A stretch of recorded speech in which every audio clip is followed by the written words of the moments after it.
So when I came here in 1998, and I went to we have, in every land in Germany, they have one central place where they receive refugees. So I went to Eisenhüttenstadt, which is a central Aufnahme for Leute. And you go there, it has barbed wire everywhere you come, and then you go through, you fill out a form, and then the security, they give you bed sheets and things to go and sleep. Then the next day you are called to the office, and then you are fingerprinted, your hands, your face, you remove your leg, everywhere is photographed.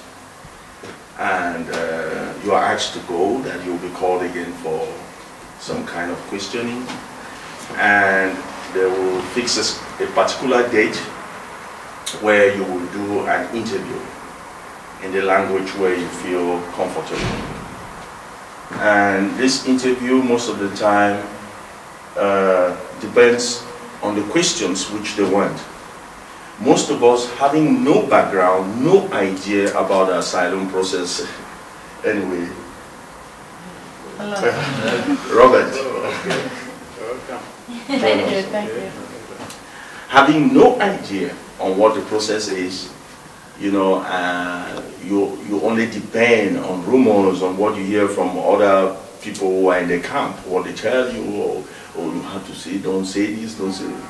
So we are caught in between fear. There's a lot of fear because you realize that you can be deported, and it has taken a lot of energy, finances, a lot of sufferings for many people to come and reach to this point.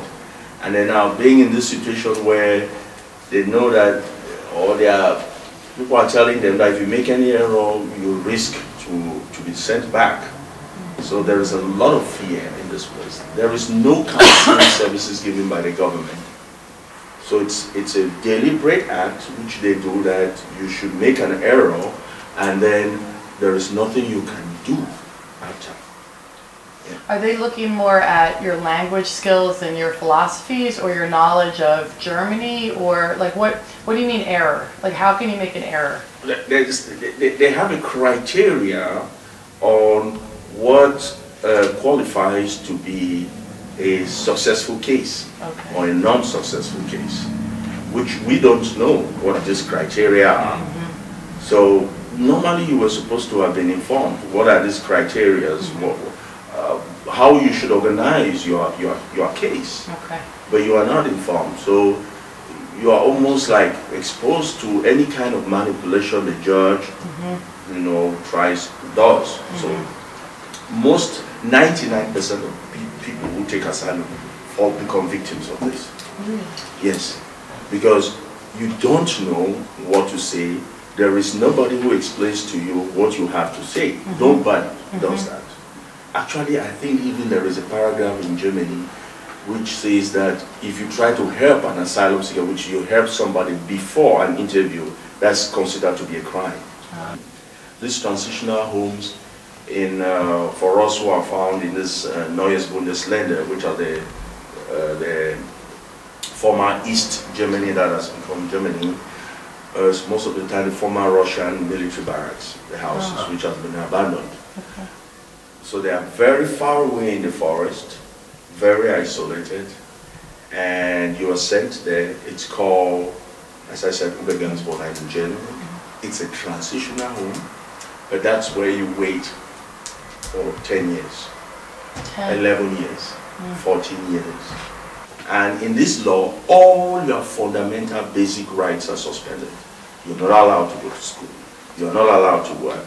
You are not allowed to, you have to live within the circumference of 30 kilometers. It's called Landkreis, the area.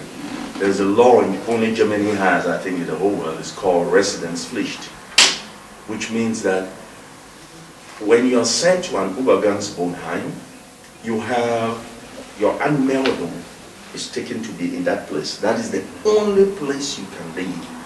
And you are not allowed to go out of the Landkreis. For example, refugees who are in Potsdam are not allowed to go to Berlin, even though they are 1 kilometer from Berlin. If you go to Berlin, it's illegal you have a charge of up to 1,000 euros, and that is a reason for deportation. You know, we are in Africa. All of us come in Africa. We know the economic system in Africa is so bad and not very comfortable. So, and if your economy is not well good for you to survive, you have a right to move. That is the point the Germans don't want to accept. Probably other countries are accepting it. Economic factors can make people to move from one area to the other. Like, we have been moving, most of my brothers moved to America because of economic reasons, and they were accepted, and they are there. So why can Germany too not change their asylum laws to accept economic, the push factor, the economic push factor as one of the main reasons for people to come and settle here? So they consider only politics. Not everybody is a politician. So it makes people now to frame up stories. To frame up stories that, okay, I have been chased by my president, I've been in this political party, or I've been in this other, which doesn't compromise. And those listeners, the Germans know, because they send representatives to find out whether this young person is being persecuted back home. So they tell you, no, it's not people, it's not even known in the society. So we are telling the Germans, I mean, if they want to completely close down the asylum, okay, let them empower our people back home economically, so that people should stay within their. I mean, if you have a young man who leaves university at the age of 23 or 25 and is not able to survive, I mean survive, I'm not talking about living, I mean life will push him to go somewhere else to look for how he can survive. Okay, you might say he's not directly persecuted, but I can tell you that not all Germans who live in the East Germany were directly persecuted. Most of them felt that they can't survive or they can't live in such an economy or in such a political system, and they decided to go out.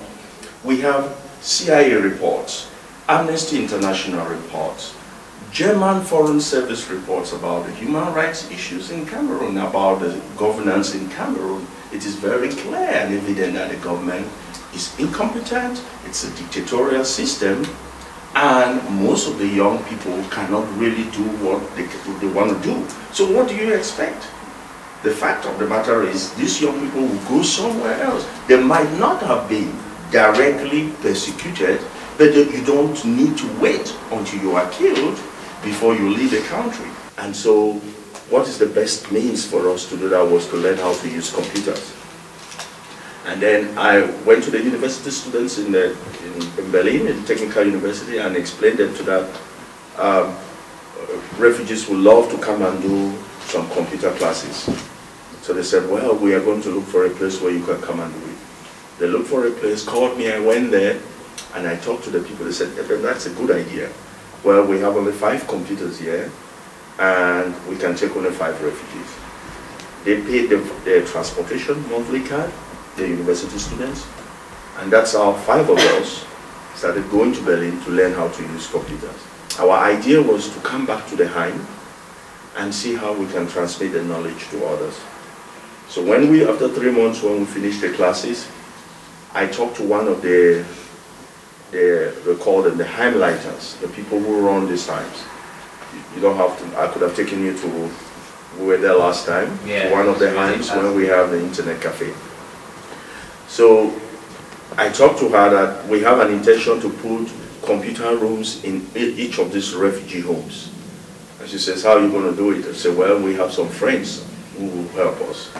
She says, okay, there's no law in Germany that says you cannot put these things, but we want to know who will pay for it and who will take care of it. So we said, no, we have already studied how to take care of it. We have friends who are going to pay for it. And then we had to write a letter to the ministry explaining to them why we want to put the internet, that we don't want to train terrorists, it's just for refugees to use it. And then they said, okay, they agreed. And that's how, in 2001, we built the first internet cafe in the whole of Germany in a refugee.